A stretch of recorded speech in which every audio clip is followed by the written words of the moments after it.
Okay, so today we're going to cover Chapter 7. We're going to start Chapter 7, which is going to be a math topic called conics. Now, my goal today is just to have you guys be able to sketch graphs of parabolas. But before we do that, though, I sort of want to talk about what a conic is. So, definition number 1, conic section. Essentially, what a conic section is that if you have a cone, what we're going to do is we're going to slice the cone, and with that cone, we could create different mathematical shapes. We're going to cover parabolas, we're going to cover ellipses, circles, and what's called hyperbolas. Now today, just for parabolas, imagine this. Imagine we have this cone. And let's say I had a knife, and I take this knife and I slice the cone at a 45-degree angle. So if I took this cone and I slice the knife, it's going to cut the it's going to cut the cone somewhere along here. Now, if I was to cut this cone, it's going to create a slice that's going to come out on the other side, and it's going to look something sort of like that. Now, essentially, this slice right here, if I was to take this slice and hold it sideways, it would create a shape that looks very much like a parabola. And that's sort of what the idea behind conics is that you take a cone and you slice the cone in various directions, and depending on what direction you cut the cone, you could create different types of graphs. Now, the first type of conic we're going to cover is a parabola. Essentially, a parabola is created by taking the cone and slicing it at sort of a 40-degree angle, just sort of diagonally. That way we could create that parabola. Now, in order to graph a parabola, there's a couple of things we're going to have to know. First thing is what's called standard form. Now, there's going to be two types of standard form, and each type of standard form is going to give you some different parabolas. The first type of standard form is going to be x minus h quantity squared equals 4p quantity y minus k. Really complicated looking formula, but it's actually pretty easy to work out. So there's the first standard form. Second standard form is going to be y minus k quantity squared equals 4p x minus h quantity.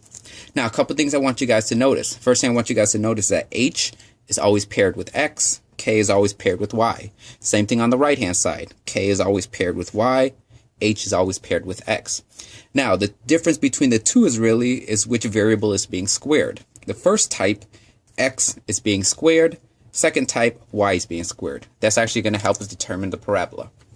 Now, depending on which variable is being squared, that's going to tell us what type of parabola we're going to have. If x is going to be squared, we're going to have a vertical parabola. If y is being squared, we're going to have a horizontal parabola. So what you have to do is determine which type of parabola you have. You have to look at the variables. If x is being squared, you have a vertical parabola. If y is being squared, we have a horizontal parabola. Now, the way it looks is, if you have a vertical parabola, your vertical parabola is either going to open upwards or it's going to open downwards. If you have a horizontal parabola, it's either going to open to the left or it's going to open to the right. So those are going to be the two types of parabolas, and you could tell which type is going to be just by looking at your equation. Now, based on those parabolas, there's a couple of definitions I also need to give you. The first definition is the vertex. Now, the formula for the vertex is always going to be h comma k. It doesn't matter whether it's a horizontal or vertical parabola. It's always going to be h comma k. Now, something you're going to need to understand, though, is when you go from the equation to the parabola, your h is always opposite. So if you have a 2 for h up here, it's going to be a negative 2 down here.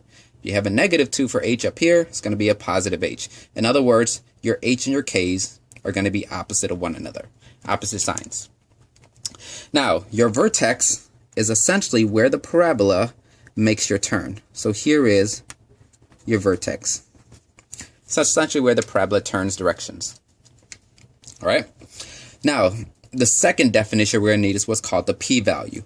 Now, your p-value is going to help us find both the axis of symmetry, the focus, and the directrix. Now, what the p-value is, honestly, the easiest way to remember the p-value is to look at the coefficient of the variable that's not being squared.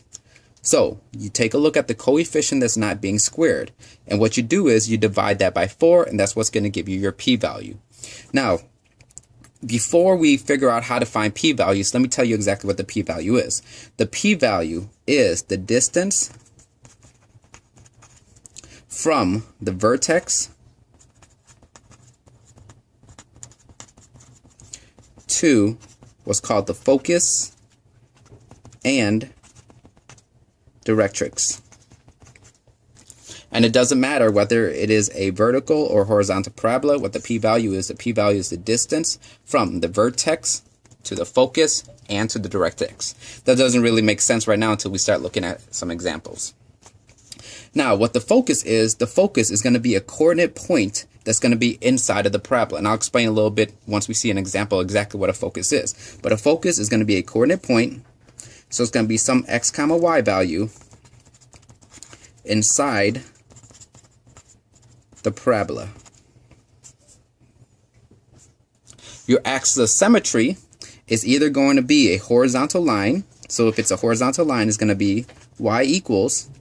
Or if it's a vertical line, it's going to be x equals. So essentially the axis of symmetry is going to be a horizontal or a vertical line, depending on which type of parabola you have, that cuts the parabola in half.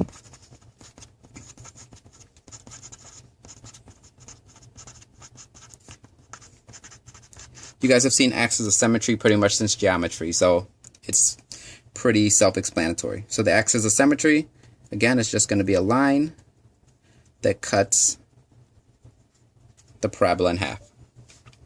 So here is my axis of symmetry. I'll just use AOS to abbreviate.